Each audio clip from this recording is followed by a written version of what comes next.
Let me tell you one thing. If there's one thing that I know, like the back of my hand, is how the children, how they move.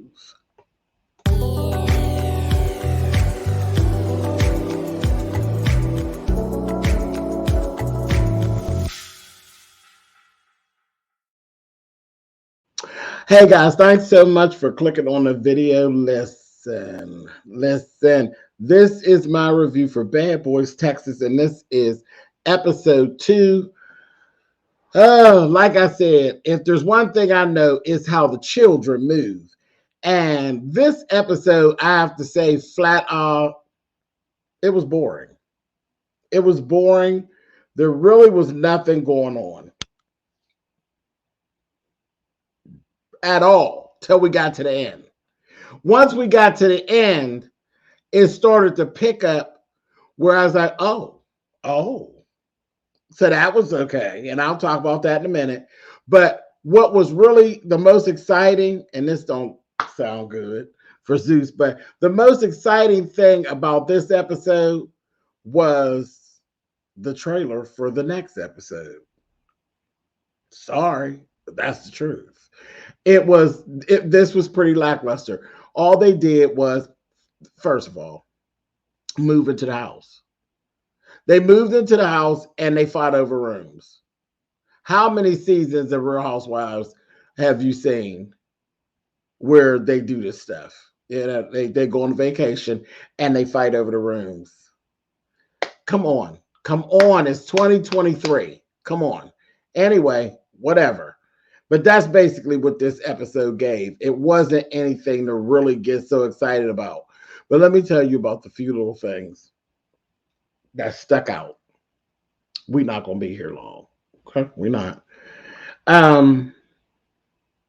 First thing I forgot to mention last week. What was the purpose, Jonathan, of the truck? The whole truck situation. What was the purpose of the truck and you backing the truck up and getting out and just, it just sounds like you're making a lot of noise. Jonathan, I don't know. Just the bullying, loudmouth look, it just is not doing anything for me. It just, I don't know. I don't know. And as we went further into this, what I'm seeing, I'm finding people in the house, some of them are really scared of Jonathan. Some of them are actually scared of you. And it makes me nervous for you because you're playing into this role of being this bully. You know what happens to bullies, Jonathan? People hurt them.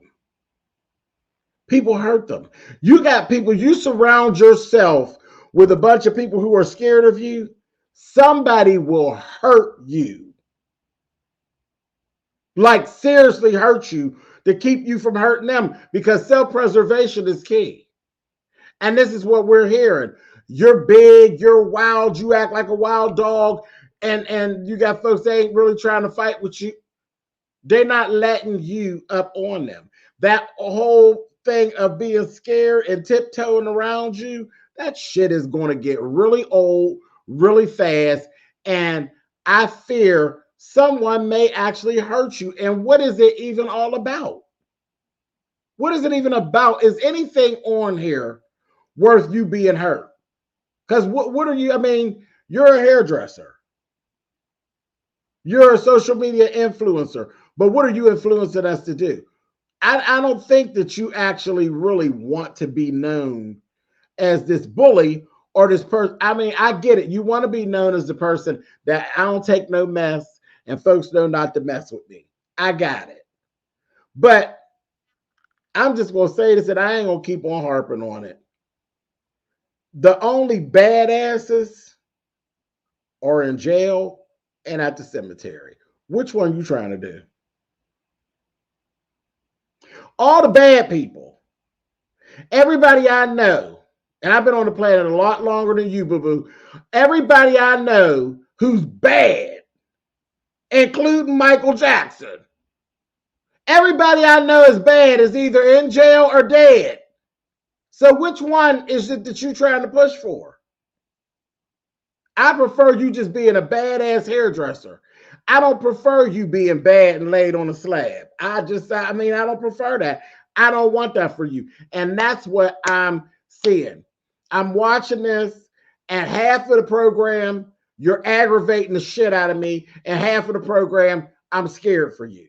It's really a weird dynamic, and it child give me anxiety. I'm like, damn. I'm like, somebody gonna hurt Jonathan. Someone is going to hurt Jonathan. And then you got people who gonna come through, they're gonna try you. You can't beat everybody's ass, Jonathan. And again, the attacks will become stronger, the attacks will become more aggressive. When does it stop? Where does it stop? All right, I said my piece. I'm down off my soapbox, but don't bump, bam, and I'm back. Right out the gate, Prince, because when Prince said there, Prince scared of Jonathan. I was like, well, what was that even about? I said, that wasn't no, it's bad boys, fight with Jonathan.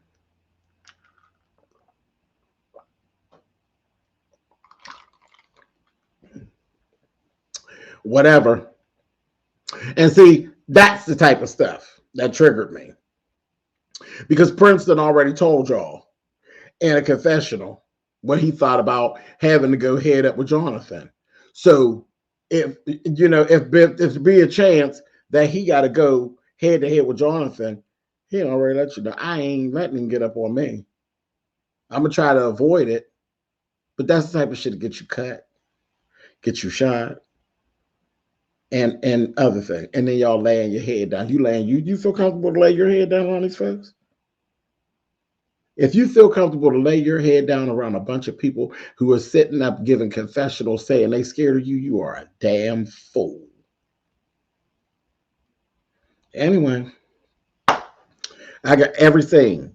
You bullying somebody out of something, telling somebody to shut up, and you're going to dominate the conversation, and whatever. Keep on doing. I guess this is what this brand is. This is what all the bad boys is like this, clink, clink, or that's what all the real bad boys. That's what they get. You better go get your curling irons and knock it off. Anyway, Big Lou.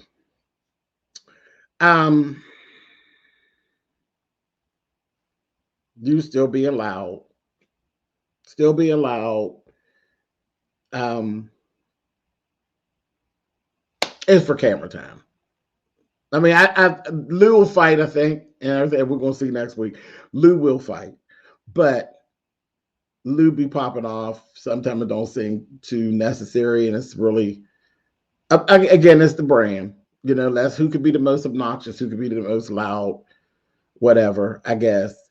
But Lou, I have to say, baby, I laughed at you so hard, because that's basically what I got in my notes from this episode. See, I was bored with the episode, so I was lessened to pulling through here, looking at shit that was funny, and that made me laugh. And I was sitting around laughing at the characters.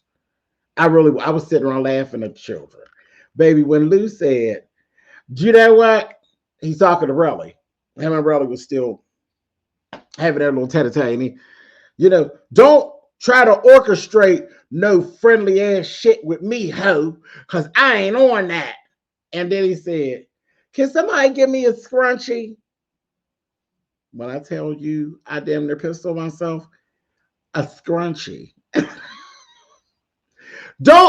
does that even go together? Don't orchestrate no friendly shit with me. Somebody give me a scrunchie.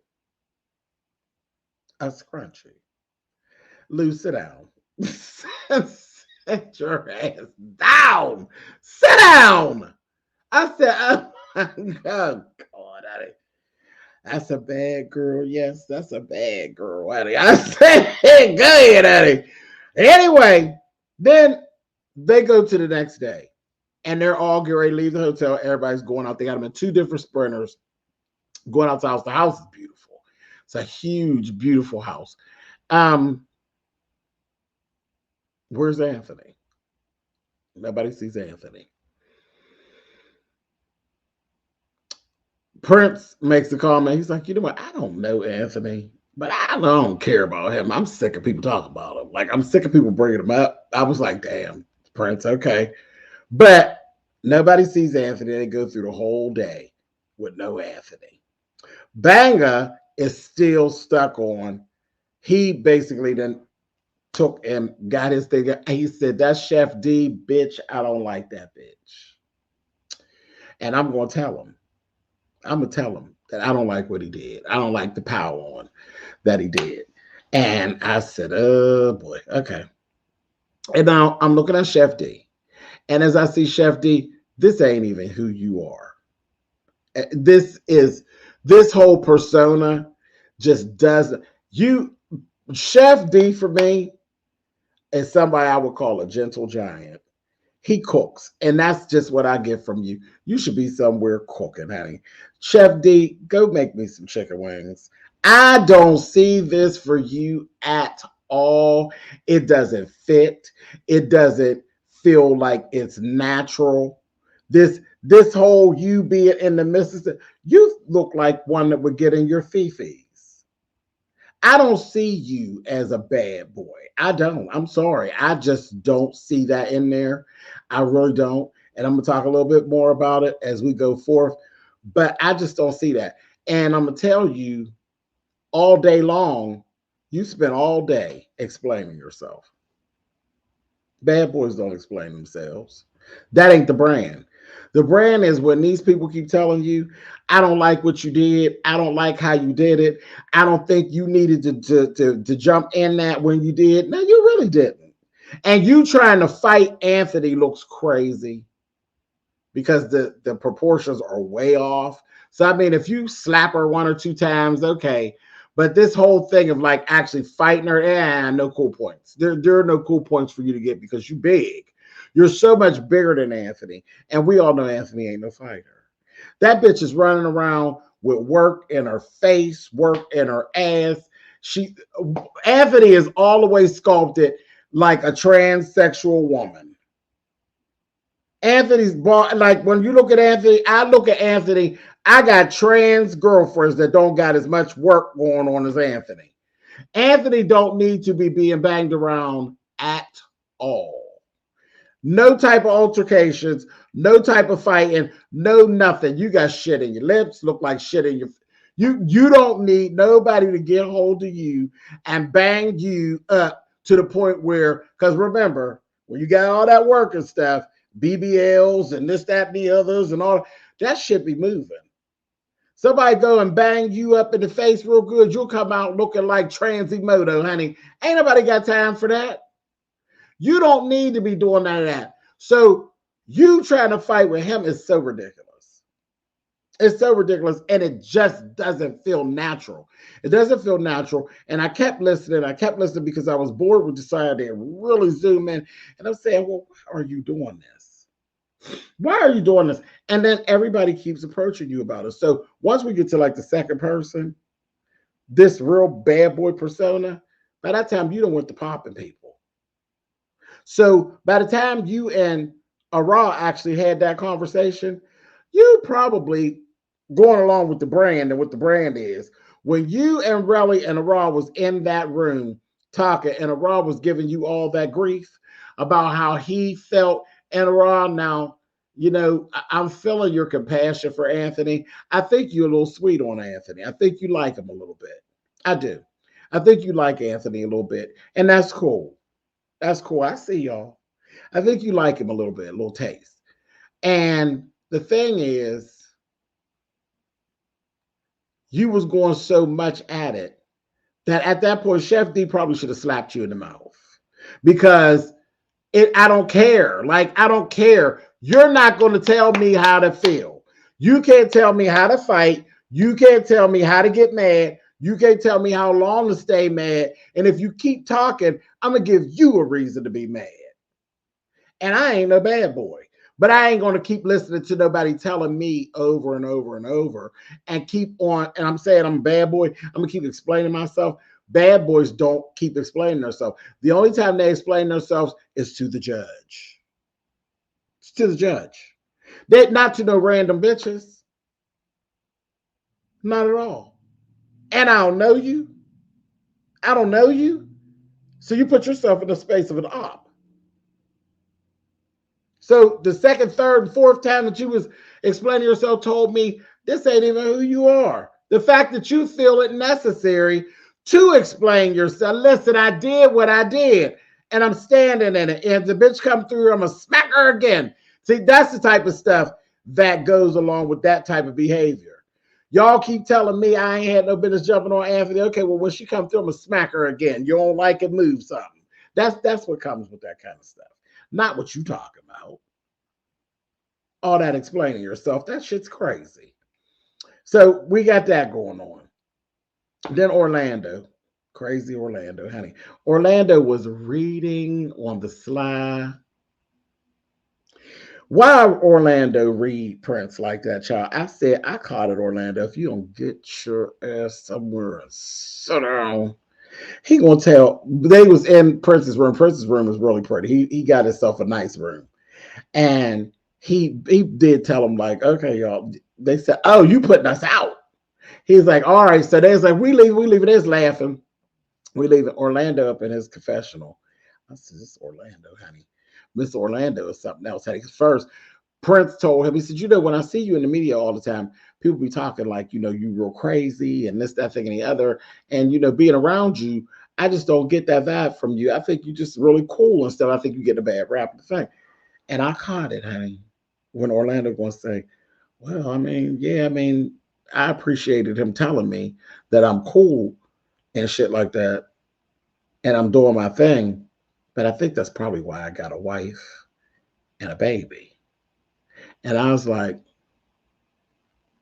that was shade. That was shade. We all know it's always a thing with Prince. Is he? Isn't he? Is he? I said, oh, you being shady. And then when Orlando, when they left, they was leaving out the room. They got put out the room. And Orlando said, well, let us go because, you know, Prince got a bunch of bitches that he need to call, and he got fingers to put through their hair. I said, oh, Miss Orlando, see you doing. Orlando, you trying it. You trying it. You reading. I said, oh, leave Prince alone. Prince wasn't trying to come for you. Why you coming for Prince? Stop him and Prince. I'm going to keep my eye on him because, you know, see, that's one thing about Prince. Prince, you want to get him upset? Start that he's gay stuff. And Prince will get just as hot with you, honey. He will get mad, honey. So I said, oh, my God. Okay. So then I also heard in the passing of them doing all their little thing, by this time, Relly done got a phone call from Anthony. He ain't got a phone call. Anthony's going to be coming over.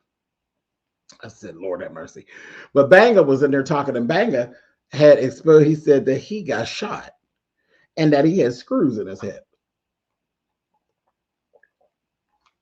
Banga. It's the wrong show for you, baby.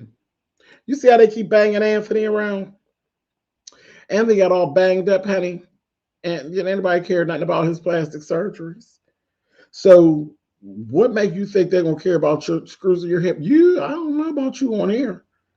Because I seen like some other older videos of Banga. He was dancing and stuff. He danced real hard.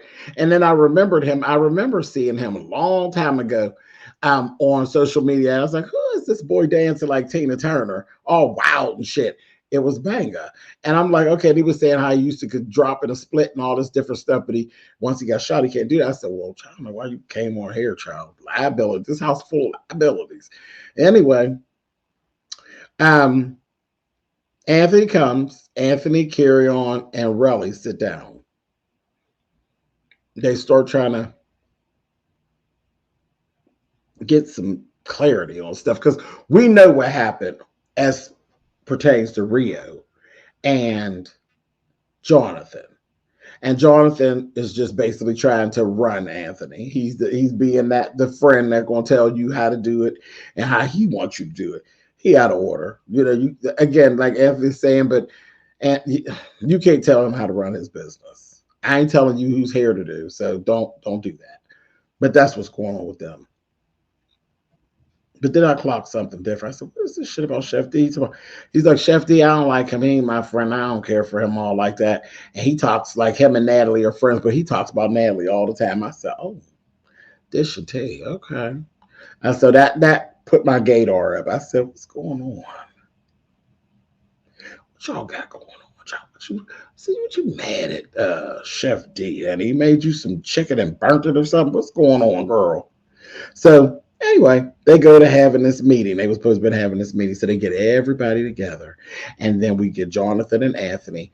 And of course, through the conversation, Jonathan completely overpowers Anthony. And Anthony's basically groveling with Jonathan. Well, my friend ship with you and you screw all that. The way he punched your face, he's not your friend, darling. He's not your friend. He owns you. The way in which Jonathan punched you upside your face, knowing, see, because y'all were friends, he knows what your body gives. And that ain't no friend to bust you in your face. He was trying to make you look like Transimoto, honey. He bashed you deep, honey.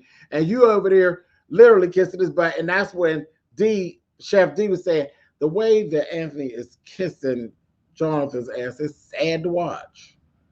And then, honey, then you turned your sights on to Mr. Chef D.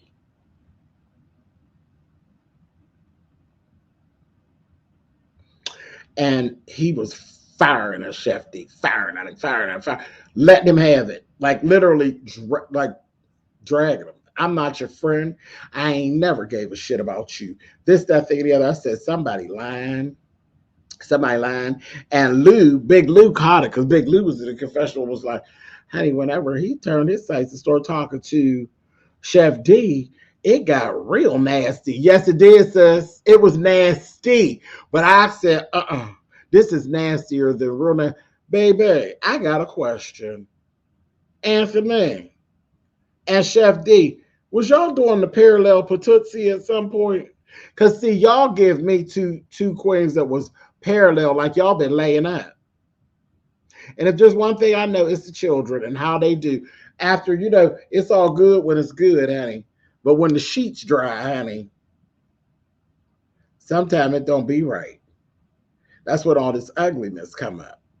That's when you come up and your ding dong was little and it wasn't good and it didn't last long and it would all that on Mad Day. Why do I feel like we in the midst of Mad Day and we overseeing it? Don't nobody else understand it. Everybody just kind of looking around like, what's going on, honey? The girls bumping pocketbooks and losing change. That's what it sounds like to me. Now, I could be wrong, but that's the question I got. I don't think I am. Y'all tell me in the comments if it came across to y'all like the two of them been bumping pocketbooks and losing change.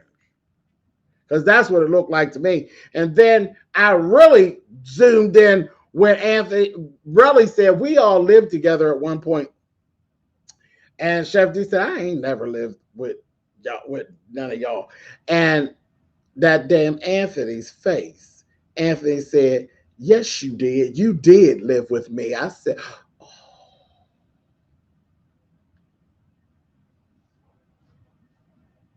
I hear change books, honey. I hear change books and change purses and change jingling and ling, ling, ling, ling, ling, ling. Honey, I hear a whole bunch of change rattling, honey. I believe these two was doing the parallel patootie, honey. I don't know what's going on, but I got questions about this. And I looked at Anthony's face. Anthony's face looked like he was hurt at a point. And then it started to make sense to me. I believe this is what happened, y'all, because, listen, I'm a gay boy from a long time ago. And I've never had a male that I've done anything in a parallel position with to put their hands on me. And I know how I would feel. So I ain't got a problem with fighting. I don't have no problem with fighting whatsoever. Never have. But there's something about somebody that you've been laying down with, putting their hands on you, that it hits a little different. And I'm looking at Anthony, and Anthony's face, and he's angry. He's angry, but his face and his eyes look sad to me. Like he done popped you, but he was up on you at one point. Like you didn't believe that he would ever pop you no matter what you said to him. Have I been that bitch? Yeah, I done said some shit, and I wouldn't give a goddamn what I said to you. You better not. You better not. If I've shared myself with you in that vein, I wouldn't give a damn what I said to you. You better not raise your goddamn hand at me. How dare you? And that's what I was getting from Anthony. And then when Anthony was saying the things that he was saying to Chef D, like, I'm not your friend and I don't give a shit about you. And this, that, I looked in his face and his eyes looked sad. Like, how dare you? How could you say that? I said, child, y'all acting like y'all was up on each other, honey. Like y'all had some versatile money going on. What is going on around here, honey? And the rest of the folks was sound like the parallel publicity to me. Anyway, Chef D made his way around the table, and he didn't want to do it because, again, nobody was holding you. Just get around there and get her, honey, if you're going to get her. And his Anthony's hand was already messed up. And Zeus, y'all ain't shit. Y'all knew his hand was already hurt. Y'all let him get right around into him, and y'all know he's way bigger than Anthony. And he jumped on Anthony and gave Anthony a couple more pops and pangs, honey. I said, oh my God, honey. Anthony ended up, his lip is busted and all of this. And I'm like, see again.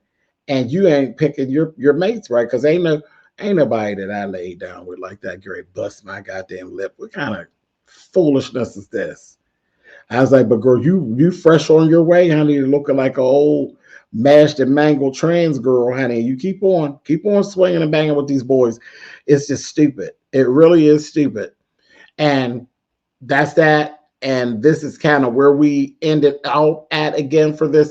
It didn't get interesting until right there, honey, because I think there's more underlying. And like I said, bumper pocketbooks lose change. I think that's what's going on. But when I tell you those damn previews for next week, baby, I got to see what's going on, honey. I got to see what's going on because Ara, he just ain't going to let go of this thing of how Anthony got done. And I think it's because he liked Anthony. And honey, I don't know if he wrote, do you want to do the parallel publicity with Anthony too? Or do you just like him as a sister? Something, you like Anthony in one kind of way or another. You like him or you like him. One of the two. But I don't know how we're going to get to that point. But when I tell you in those previews, Big Lou slapped the cowboy shit out of a Raw. I don't think a Raw was. I said, oh, she wasn't ready. She wasn't ready. He slapped him, honey, and he said, oh, bitch. I said, oh my God. So listen, the most exciting part of this episode was the end and the opening for next week. I said, Lord, I got to see. I went, oh, when I say he said, and I'm telling you, I'm taking a low liking to a Raw, but baby, he slapped the goddamn shit out of you. I said, oh, he slapped his face, honey. He slapped his face. I said, oh my God. So listen, I'm going to leave now with this. Y'all hit them comments. Tell me, do you believe that Anthony and Chef D was bumper pocketbooks to lose a change? And am I the only one who thought that both of their eyes looked sad and they really didn't look like they really wanted to fight? Because Anthony kept saying, back up, bitch. Back up, bitch. And he was coming at him like production told him, get him, boy, get him. Get him, boy, get him. I said, child, the way he was easing up, like looking like Jason Voorhees' mother was in the background saying, honey, get him, boy, get him. Anyway, I don't know. Y'all tell me what y'all think. I'm out of here for now. I will catch you all next time. Honey, listen, I'm telling you, I swear, I think them two was laying around, honey. I do. It was when he said, I ain't living with you, or I didn't live with you, and he said, yes, you did. Baby, I could have just fell out.